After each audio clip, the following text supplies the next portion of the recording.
So Arsenal are out of the Carabao Cup after being thumped 3-1 by West Ham United tonight, and here are my full-time thoughts.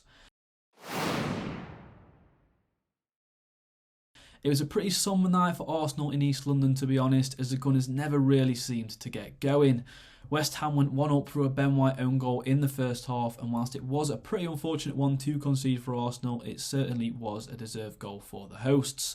There were shouts for a foul on Aaron Ramsdale in the build-up to that goal. I think his shirt got pulled by Thomas Souček, but of course there was no VAR in use tonight and the goal stood. And rightly so, because I think it would have been a pretty harsh one to disallow. Arsenal did look to create some chances of their own though. Eddie Nketiah had a half-decent opportunity that he blazed over the bar from close range, and I think it was Kai Havertz who also had an early header from a Reiss Nelson free kick that was tipped over the crossbar by Lucas Fabianski. But other than that, Arsenal really struggled to create much of anything in the first half. Mohamed Kudus, of course, doubled the Hammers' lead early in the second half. He did really well to beat his man, and it was a fantastic finish by the Ghanaian. I don't think there was really too much Ramsdale could have done about it.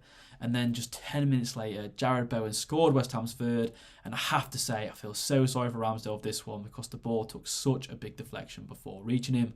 But nevertheless, it was a really poor defensive showing from a number of Arsenal players tonight. I don't think the likes of Alexander Zinchenko or Jacob Kiwior had a particularly good game.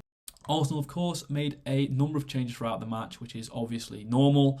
But 3-0 down, I wasn't too sure that risking two of their best players in Bukayo Saka and Gabriel Martinelli was exactly a smart move. However, I do understand Mikel Arteta would have wanted to go for it. The Gunners did pull one back though through Martin Ødegaard in the 95th minute. It was a well-worked goal and a great finish from a tight angle, but it was just too little, too late. And that was it really. Arsenal were not at it at all. It was a really night to forget for them. And West Ham were deserved winners and progressed to the quarterfinals of the Carabao Cup.